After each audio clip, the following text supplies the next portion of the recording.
যে 2001 থেকে 2006 সালে যখন পুরোটা সময় আপনি বিদ্যুৎ মন্ত্রণালয়ের দায়িত্ব বা বিদ্যুতের দায়িত্বে ছিলেন, সেই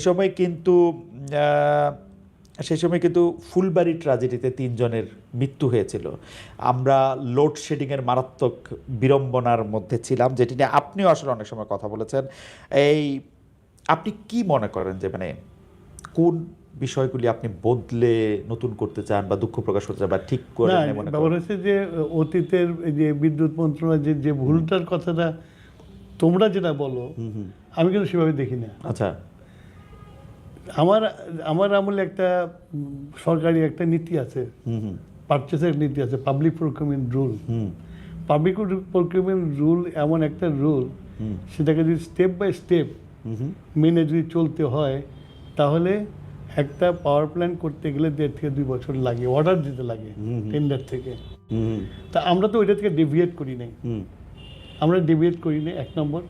2 নম্বর, আমরা কখনোই পাওয়ারটাকে কখনোই মনে করি নাই যে পাওয়ারটাকে প্রাইভেট পণ্য বানিয়ে জনগণকে দেব, যে প্রাইসটা হবে সেই প্রাইসটা জনগণ অ্যাফোর্ড করতে পারবে না, এখন যেমন হয়েছে। সেই জন্য আমি তখন পাওয়ার সিস্টেম প্ল্যান একটা তৈরি করেছিলাম ওয়ার্ল্ড ব্যাংকের সাথে মিলে। সেখানে বলা ছিল পরিষ্কার করে যে 65% পাওয়ার জেনারেশন রিমেইন উইথ গভর্নমেন্ট, সেটা মানুষ জনগণের, আর 35% প্রাইভেট কাছে যাবে। তাহলে ব্লেন্ড করলে আমাদের প্রাইসিং, লিবারাইজ প্রাইস যেটা বলে, প্রাইসিং করতে সুবিধা হবে, জনগণের মধ্যে অ্যাফোর্ডেবল থাকবে।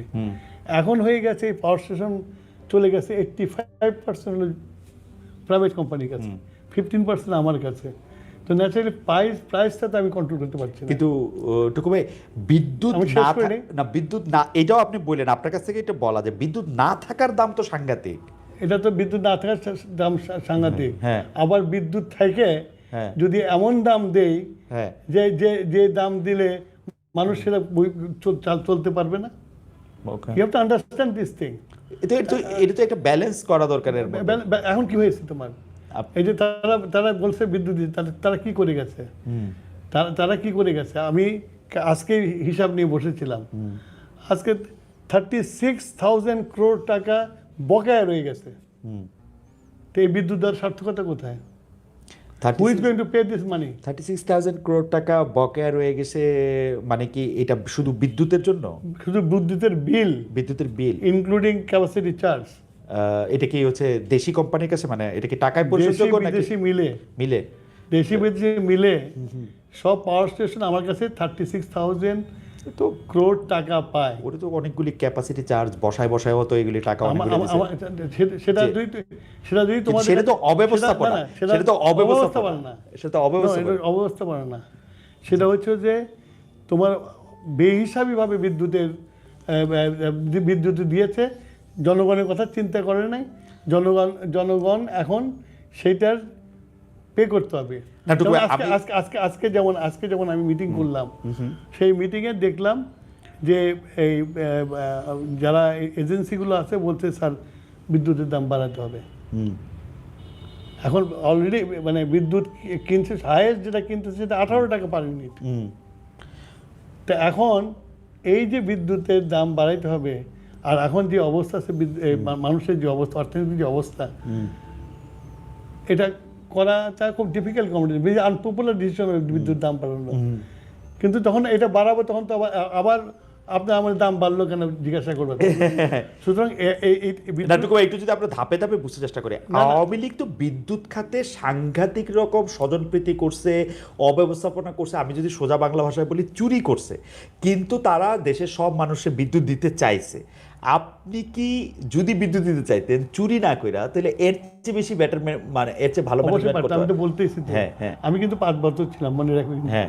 ওরা ছিল 17 বছর। 5 বছরে এইসব প্ল্যান, 15 বছর আর কি, আর 2 বছর তো মানে চলো তোমার এই আমরা তো পরিকল্পনাগুলো ঠিক করে যখন আমরা যাব তখন আমাদের সরকার চলে গেছে। কিন্তু তারা যে ওই পরিকল্পনা যদি তারা যদি ফলো করতো, উল্টে না দিয়ে যদি একবারে ইমিউনিটি বিল পাস করে যদি এইভাবে বিদ্যুৎ না দিত, তাহলে আজকে এই জিনিসটা হতো না। টুকু ভাই, এই প্রশ্নটার যে আরেকটা অংশে আমি একটু পরে আসতেছি, কিন্তু আপনি যদি এই ফুলবাড়ি ট্র্যাজেডিটা নিয়ে বলেন, ফুলবাড়ি আপনি ট্র্যাজেডি কিন্তু জ্বালানি মিক্স নিয়ে আপনি কথা বলতে চাইছিলেন, কয়লা নিয়ে কথা বলতে চাইছিলেন, কিন্তু ওটা করতে হয় না, পরে 17 বছরে কিন্তু এটা কিছু হয় না। ফুলবাড়ি জি। যেটা ইনসিডেন্টটা যেটা হয়েছে, এখন তোমার দেশে রিসোর্স আছে, এখন সারা দেশে, তুমি তো আমেরিকাতে থাকো, সারা দেশে এখন আর তোমার ওই ক্লোজ পিপিতে তোমার কয়লা উত্তোলন করে না, সেখানে কয়লা উত্তোলন করতে গেলে 20% 30% উত্তোলন করা যায় না। এখন ওপেন পিট সবাই করে, অস্ট্রেলিয়াতে যাও, যেখানে যাও ওপেন পিট করে। তখন আমরা কয়লা বেশি পাওয়ার জন্য আমরা ওপেন পিট করতে চাইছিলাম, করার আগে তো আন্দোলন শুরু হয়ে গেছে, তো ওপেন পিটও হয় নাই। এখন ওই করে করে ইয়েতে, এবং এই 17 বছরে কোনো রকম কোনো উদ্যোগ নেওয়া হয় না। এবং আমি মানে ওপেন পিট করেন, ক্লোজ পিট করেন, ভিতরে শেফট দিয়া কিছু একটা করেন, এটা ব্যবহার করেন, কারণ পৃথিবীতে মানুষ কয়লা আগে ব্যবহার করে, গ্যাস পরে ব্যবহার করে, যেহেতু গ্যাস ক্লিনার ফুয়েল।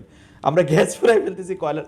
এইটার ব্যাপারে কি আপনারা এখন আবার চিন্তা ভাবনা করতে শুরু করবেন? না, এখন চিন্তা ভাবনা আছে, কিন্তু ওই যে যেটা বললাম যে আবার যদি এটা ওপেন পিট না করলে কয়লার, ওপেন পিট করলে কৃষির উপর একটা ওপেন পিট না করলে কয়লার উত্তোলনের যে খরচ, তাদের যে কয়লার দাম পড়বে অনেক এক্সপেন্সিভ হয়ে যায় কয়লা। শুধু ওপেন পিট করলে সেই খরচটা অনেক কমে আসে। তো এটা নিয়ে এখনো আমি বসি না, কারণ 3 দিন হয়েছে আমি সরকারি গভর্নমেন্টে বসছি আর কি। আমি শুধু এখন আজ করতে পারতেছি কত টাকার বোঝা আমার ঘাড়ে পড়ে, মানে এই সরকারের ঘাড়ে পড়ে। আপনি 36,000 কোটি টাকা বললেন। আমি এবার একটু আবার এই প্রসঙ্গে ফিরে আসি, টাকার বোঝার প্রসঙ্গে। 2023 সালের এটা তো গেল তোমার শুধু বিল বকেয়া। হ্যাঁ, এখন আমাকে এলএনজি ইম্পোর্ট করতে হবে, এলপিজি ইম্পোর্ট করতে হবে, হ্যাঁ, তারপরে কয়লা ইম্পোর্ট করতে হবে। তার জন্য আরো 30-40 হাজার কোটি টাকা আমার লাগবে, যদি এই সিস্টেমটাকে ঠিক মতো চালাতে চাই। তার মানে 1 লাখ কোটি টাকার একটা মানে বার্ডন আমাদের মাথার উপরে আছে, ঘাড়ের উপরে আছে। সুতরাং তোমরা খোলা চোখে জার্নালিস্টরা যে জিনিসটা এত সহজভাবে দেখো, বিদ্যুৎ এবং জ্বালানি তত সহজ না। এই সরকার গত 20 বছরে একটা ড্রিল করছে। এই ডিলটা করে নাই কেন? মানে তাদের যুক্তিটা কি ছিল? ওরা তো বলছে যে বাপেক্সকে শক্তিশালী করছে, পিএসসি যেহেতু তারা বন্ধ করলো, বলে যে বাপেক্সকে পিএসসি বন্ধ করে কোনোটাই করে নাই, চলে গেছে ইম্পোর্টের মধ্যে, যেখানে সহজভাবে পয়সা কামাই করা যাবে। ওকে, মানে প্রোডাকশন শেয়ারিং কন্ট্রাক্টের বদলে তারা, মানে আমি একটা জিনিস দেখতে পাচ্ছিলাম যে আপনাদের সরকার সময়, অর্থাৎ 2001 থেকে 2006 সময় প্রোডাকশন শেয়ারিং কন্ট্রাক্টের উপর আপনারা অনেক জোর দিয়েছিলেন। বিদেশে অনেক কোম্পানি, তারপরে বাংলাদেশের এই ব্লক ভাগ করে হিউস্টনে না, যখন ওরা অনেক আগ্রহ ছিল সবার, কিন্তু গত 10-12 বছর, 15 বছর, 17 বছরে কোনো রকম আগ্রহী আমরা দেখতে পাই নাই, বা সরকারের মধ্যে থেকেও কোনো রকম উদ্যোগ দেখতে পাই না। এটার কারণটা আসলে কি? মানে কারণটা খালেদ মহিউদ্দিন, তোমাকে যদি বুঝিয়ে বলতে হয় তাহলে তো খুবই interesting, very intelligent, you understand why they have done it. খুবই ইন্টারেস্টিং। যাই হোক, আমরা পরের এই প্রসঙ্গে পরে আসি যে 2023 সালের জুলাই মাসে আপনারা যে 31 দফা দিছিলেন, সেই 31 দফা 17 নম্বর দফায় আছে যে বিদ্যুৎ, জ্বালানি ও খনিজ খাতে দায় মুক্তি আইনসহ সকল কানাকানুন বাতিল করা হবে, এবং রাষ্ট্রীয় অর্থনীতিতে রক্তক্ষরণ, আমি একটু দেখে পড়ে বলতেছি, রাষ্ট্রীয় অর্থনীতিতে রক্তক্ষরণ রোধ করার লক্ষ্যে জনস্বার্থ বিরোধী কুইক রেন্টাল বিদ্যুৎগুলি কেন্দ্র থেকে বিদ্যুৎ কেনায় চলমান সীমাহীন দুর্নীতি বন্ধ করা হবে। এখন এইটা কি একটা বাস্তবতা? এটাকে আপনি করতে পারবেন, মানে কুইক রেন্টালগুলো আপনি বন্ধ করে দিতে পারবেন? কুইক রেন্টাল অলরেডি সিস্টেম থেকে বের করার ব্যবস্থা করা হয়ে গেছে। তাহলে এইগুলি কি বসে যাবে সব, যেগুলি চলে যাবে? Quick rental is quick rental, মানে জাস্ট ডিসমেন্টেল করে তার ডিসমেন্টেল করে তোমার কন্ট্রাক্ট শেষ, তুমি চলে যাও। আচ্ছা, কন্ট্রাক্ট শেষ পর্যন্ত আপনি কন্ট্রাক্ট শেষ হয়ে গেছে, ওরা এখন চলে যাবে, আর থাকবে না। তাহলে কুইক রেন্টাল আমরা কন্ট্রাক্ট করব না। তাহলে ওরা যে বিদ্যুৎটা দিত, এই বিদ্যুৎটা আপনি কি দিয়ে এখন আছে? আমার এখনো ক্যাপাসিটি 28,000 মেগাওয়াট। আচ্ছা, আর আমার লাগবে 18,000 মেগাওয়াট। আপনার ক্যাপাসিটি 28,000 মেগাওয়াট, মানে রিডান্ডেন্সি, মানে আপনি যে উৎপাদন, মানে ক্যাপাসিটির সাথে তো উৎপাদন অনেক জড়িত। আপনার পাওয়ার প্ল্যান্টগুলির মধ্যে তো অনেকগুলি পুরানো। আমার যে উৎপাদন হবে তাতে 18,000 মেগাওয়াট আমি এই বছর ফেস করতে পারবো। আপনার আজকের জেনারেশন কত? আজকে রিপোর্ট এখনো নেই। কালকে আপনি যেদিন জয়েন করছেন সেদিন কত ছিল? দুইটা রিপোর্ট নেই, তবে আমি যতদূর জানি 16,000-এর মতো। 16,000-এর মতো। তাহলে মানে আপনার চাহিদার থেকে 2,000 মেগাওয়াট এখনো কম আছে না? 18,000 আপনার চাহিদা পিকে হবে, পিকে চাহিদা হবে। আচ্ছা, I am working on peak, যেটা 18,000-এ যাবে। কথা বুঝছো? না, জেনারেশন ওয়াইজ আপনার যদি 28,000 মেগাওয়াট জেনারেট করার থাকে, তাহলে আপনি কি এই যে এখন 16,000 করতেছেন সেটা কি ইচ্ছা করে, নাকি আপনার এটার খবর আপনি এখনো না নেন না নাই? না, এটা খবর নিতে ইচ্ছে করে না। হ্যাঁ, এখানে তোমার কয়লার অভাব আছে, আচ্ছা তার জন্য অনেকগুলো পাওয়ার স্টেশন বন্ধ হয়ে আচ্ছা, আছে। কয়লা ভিত্তিকগুলি বন্ধ হয়ে আছে। এখানে তোমার ফুয়েলের অভাব আছে, এগুলো ইম্পোর্টেড যেগুলা, সেই জন্য অনেক অনেক পাওয়ার স্টেশন বন্ধ আছে, যার জন্য আমরা 18,000 পর্যন্ত যেতে পারবো আমরা। আচ্ছা, এইগুলো আবার ইম্পোর্ট করলে হ্যাঁ, আবার যদি শিল্পপদ্ধতি যদি সাপ্লাই করা যায়, তাহলে ওই 28,000 পর্যন্ত যাওয়া যাবে। একটা পর্যায়ে এই কথাটা আমি জানি না, আপনার আগে নিশ্চয়ই আর অনেকে বলছে, কিন্তু আমি আপনার মুখে প্রথম শুনছি 2000-2001 সালের দিকে, যে আপনি একটা এনার্জি মিক্সের কথা খুব বলতেন। সেই এনার্জি মিক্সের সময় বাংলাদেশে খুব কম বেশি লোকরা বলতে শুনি নাই, কিন্তু এনার্জি মিক্সের কথা বলতেন। সেখানে আপনি বলতেন যে আইওসি থেকে আমরা যে গ্যাস পাই, অর্থাৎ প্রোডাকশন শেয়ারের কন্ট্রাক্টের মাধ্যমে যে গ্যাস পাই, সেই গ্যাস দামি গ্যাস, সেটা বিদ্যুতের মধ্যে আমরা ব্যবহার না করি, কম করি। কিন্তু এখনকার অবস্থাটা কি? এখন আপনি এটা কি করবেন? আইওসির গ্যাস না নিলে আইওসির যেটুকু গ্যাস আছে, সেদিকে সবচেয়ে বড় আমাদের কনজিউমার তো হচ্ছে আমাদের বিবিএনা। হ্যাঁ, না কনজিউমার হচ্ছে হাউসহোল্ড কনজিউমার, পাইপে করে আসে। এবং এই কনজিউমারকে ক্যাটারিং করতে গেলে আমরা যে গ্যাস পাই, সেই গ্যাস দিয়ে আবার অন্যদিকে দিতে পারি না আমরা। রাইট রাইট, ইন্ডাস্ট্রিয়াল গ্যাসগুলো দিতে পারি। সেই জন্য তো আপনারা আপনি দেখছেন কিনা, আগের সরকারের আমলে পুরাটাই কিন্তু একটা হচপচ লাগে রয়েছে। কখনো গ্যাস দিচ্ছে, কখনো সিলিন্ডার বাজারে মিলতেছে না, কখনো 1200 টাকার সিলিন্ডার 3000 টাকা হচ্ছে। ওখানে আরেকটা খারাপ কাজ করে গেছে। আমি তো আমার সিটিজেনকে ক্যাটারিং করতেছি সিলিন্ডার, তাই না? ইন্ডিয়াতে সিলিন্ডার সাবসিডি দেয়, কিন্তু সিলিন্ডারটা ওরা সাপ্লাইটা ঠিক রাখে। আমাদের এখানে হয়েছে কি, সিলিন্ডার সাপ্লাইটা পুরোটা প্রাইভেটের কাছে দিয়ে দিয়েছে। তারপরে হয়েছে কি, এই কেয়ারটেকার এই ইন্টিম গভর্নমেন্টের মধ্যে আমলেই অনেক ইম্পোর্টার, যারা নাকি এটাও একটা সিন্ডিকেট, অনেক সিন্ডিকেটের মেম্বাররা কি বলে ডিফল্ট করছে। ডিফল্ট করার ফলে তাদেরকে গত 1 বছরের মতো টাইমে তাদেরকে এলসি খুলতে দেয় নাই। এলসি করতে না পারার জন্য লিকুইড গ্যাস আসে নাই। আচ্ছা, বটল প্ল্যান্টগুলো সব পরে আছে। এখন এই যে আমরা আলোচনা করতেছি, এখন এগুলোকে ইম্পোর্ট করার ব্যবস্থা করে করছি। এবং আমি মনে করি যে এই পলিসিটা চেঞ্জ হওয়া দরকার। এই পলিসিটাতে এই যে এটা করলে এরা বার্গেন করতে পারে। আর আমি যদি গভর্নমেন্ট যদি গ্যাসটা ইম্পোর্ট করে, আমি যদি এই বটলারদেরকে যদি দেই যে আমার এই দামে তুমি নিয়ে যাও, আর এর সাথে অ্যাড করে তুমি মার্কেটে ছাড়বা, তাহলে গভর্নমেন্ট এফেক্টিভলি মার্কেটটা কন্ট্রোল করতে পারবে। তো সেই জন্য আমি মনে করি গভর্নমেন্টকে একটা উদ্যোগ নিতে হবে, গ্যাসটা নিজেরা ইম্পোর্ট করব, বাল্ক আমরা ওদের কাছে বিক্রি করে দেবো, ওরা রিটেল করবে।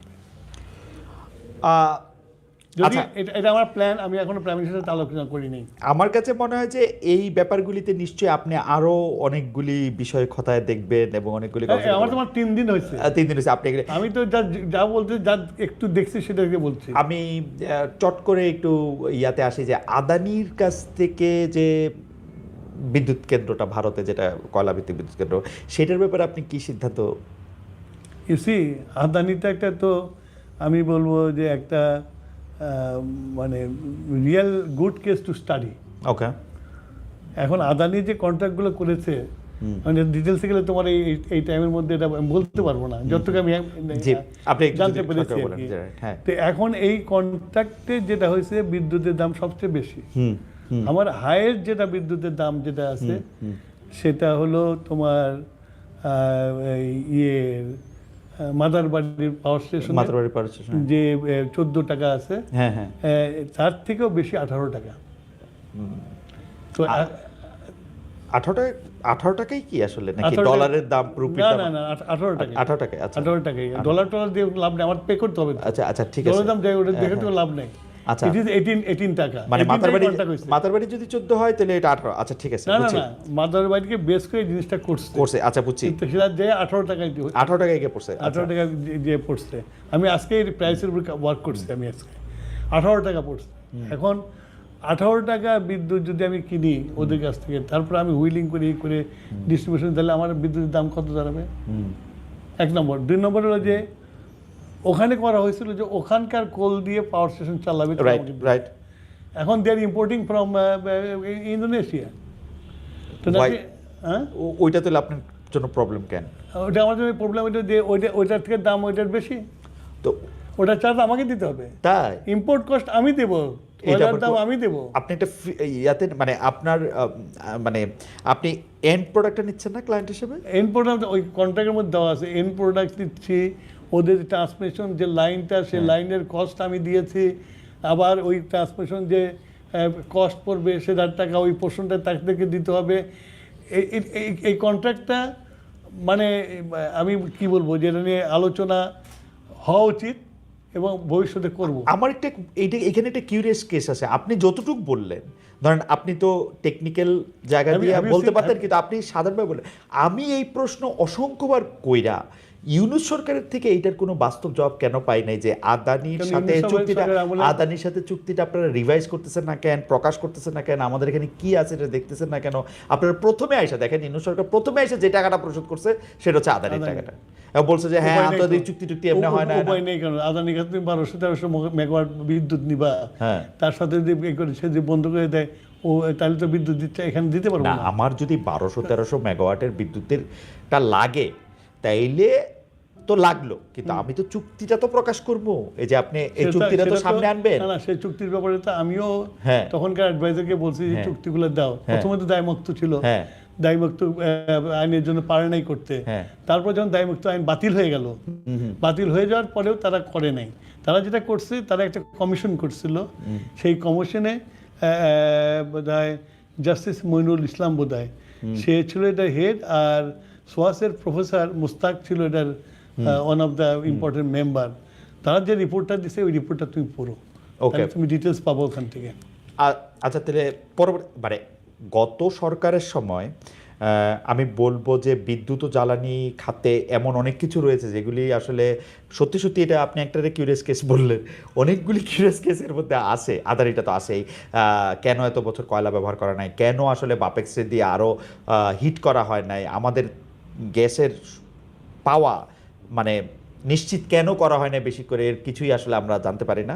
আরও একটা যেটা জিনিস জানতে পারি না সেটা হচ্ছে যে আপনারা আপনাদের জাতীয় নির্বাচন আগে ইশতেহারে বলছেন যে রূপপুর পারমাণবিক কেন্দ্রে যদি কোনো ধরনের দুর্নীতি, বাটপারি এগুলি যদি হয়ে থাকে তাহলে আপনারা এটা পুনর্মূল্যায়ন করবেন। কিন্তু এই পুনর্মূল্যায়ন করতে গিয়ে যদি আপনারা দেখেন যে এটা হয়েছে, তাহলে রূপপুর পারমাণবিক কেন্দ্রের ভবিষ্যৎ কি হবে আসলে? না, যদি এটা $1 বিলিয়ন একটা প্রজেক্ট। মানে এক নম্বর হলো যে আমি তোমার তো 3 দিন হলো আসছি, হ্যাঁ, তো রূপপুরের সম্বন্ধে আমি কিছুই জানি না। আচ্ছা, এখন পর্যন্ত ওই রূপপুর ধরা হয়নি। আমি জাস্ট ফার্স্ট হ্যান্ড মানে আমি মানে কি বলবো তোমার যে মানে জানার চেষ্টা করছি মাত্র, আমি এখনো ভিতরেও ঢুকতে পারি নাই। ওকে, তো মানে তোমার অ্যাপ্রাইজ হওয়ার চেষ্টা করছি। এখন রূপপুরটা নিয়ে আমি এখনো বসি নাই, এবং রূপপুর তো এখন পর্যন্ত তোমার প্রোডাকশনই শুরু হয়নি। But unfortunately Rooppur payment due হয়ে গেছে। রূপপুরে এখন ট্রান্সমিশন লাইনও কমপ্লিট হয়নি। আমি এইটা নিয়েও একটা হয়েছে আর একটা হয়নি, এইটা নিয়েও আমি বলতে চাই, আপনি কি যারা ফাউজুল কবির খানকে জানতে চাইছিলেন যে মানে 2024 সালের 5 আগস্ট ওই সরকার চলে যাওয়ার পরে আপনারা এটা নিয়ে আসলে সিদ্ধান্ত আগায় রাখছেন কি না, বা কি করছেন? মানে এটা একটা না, এটা নিয়ে ব্যাপারটা হচ্ছে অনেক জিনিসের মধ্যে আমরা ঢুকতে পারি নাই। হ্যাঁ, ঢুকতে চেষ্টা করেও ঢুকতে পারি নাই। আমরা যাই এই ভিন্ন এমপ্লয়ির কাছ থেকে যেসব খবরটা পেয়েছি সেটা নিয়ে আমরা মোটামুটি একটা পজিশন পাইছি যে এটা এখানে যেখানে বালিশের দাম 10,000-12,000 টাকা হয়েছে, সেখানে তো ইউ ক্যান আন্ডারস্ট্যান্ড কী হয়েছে ওখানে। তো এইটা এখন পর্যন্ত তোমার একটা ট্রান্সমিশন লাইন হয়ে গেছে, আর একটা ট্রান্সমিশন লাইন কেবল যমুনা ক্রস করছে।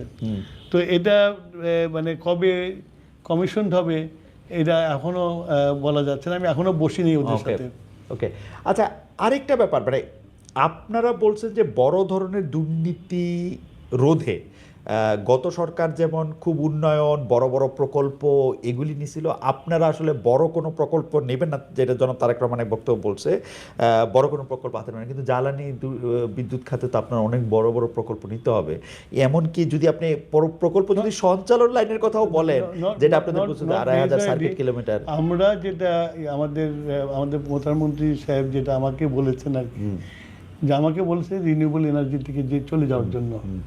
তো আমাদের ফার্স্ট অপশন থাকবে রিনিউয়েবল এনার্জি যাওয়ার জন্য। এবং আমাদের রিনিউয়েবল, আমি আসার পরে যতটুকু স্টক টেকিং করছি, আমার অনেক জায়গা আছে, সেখান দিয়ে আমি 1000 খানেক মেগাওয়াট রিনিউয়েবল এনার্জি আনতে পারবো আর কি। আর এখন যেটা হয়ে গেছে বিদেশে, বিশেষ করে ইন্টারন্যাশনাল ব্যাঙ্কগুলো আছে, ব্যাংকিং যারা আছে, ইভেন চাইনিজ ব্যাঙ্কগুলো এখন মানে ফসিল ফুয়েলের এনার্জির জন্য তারা টাকা দিতে চায় না। তো এই রিনিউয়েবল এনার্জির উপরই তাদের নজর বেশি। তো ওইটাতে আমরা বেশি ফোকাস থাকবো, রিনিউয়েবল এনার্জিতে। আর যেগুলো পাওয়ার স্টেশন ওরা করেছে, যেগুলো মানে চলানোই মুশকিল হয়ে গেছে, সেগুলো আমরা হয়তো যতক্ষণ পর্যন্ত আমার রিনিউয়েবল এনার্জি এটাকে না করবে, ততদিন ওইগুলো চালাবো আর কি। কিন্তু টুকু ভাই, আমি আপনার একটা কথা বলি, সেইটা হচ্ছে রিনিউয়েবল এনার্জি হচ্ছে, এটা বলে না ক্রিকেটে, এ হচ্ছে আপনার গো টু প্লেয়ার। আপনারা যখনই সাংবাদিকদের সাথে একটু টেকনিক্যাল বিষয় নিয়ে কথা বলেন, তাহলে আপনার রিনিউয়েবল এনার্জির বিষয়টা আপনি বাইট করেন। কিন্তু বাংলাদেশে তো রিনিউয়েবল এনার্জিটা আসলে খুবই কম পরিমাণে, মানে এখন পর্যন্ত যা আছে, এটা আপনি বাড়াইতে হইলে যেই পরিমাণ আপনার বিনিয়োগ লাগবে, যেই পরিমাণ জায়গা লাগবে, ঘনবসতিপূর্ণ জায়গা, এটা কি মানে এটা তো 3-4 বছর এটা খালি পরিকল্পনা করতে লাগবে, মানে তো আপনি রাতারাতি করতে পারবেন না। আমার কাছে মানে আমি আসার পরে যেটুকু দেখেছি এদিক ওদিক থেকে, পিডিবি খোঁজ নিয়েছে, অনেক জমি অ্যাকোয়ার করে রেখেছে।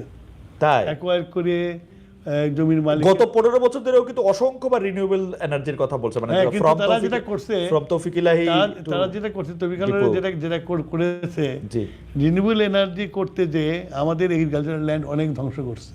মানে এগুলো অ্যাকাউন্ট করে রাখছে, ধ্বংস করছে, আবার করেও নাই। হাজার হাজার একর জমি নিয়ে গেছে, নিয়ে যে এই ফিল আপ করছে।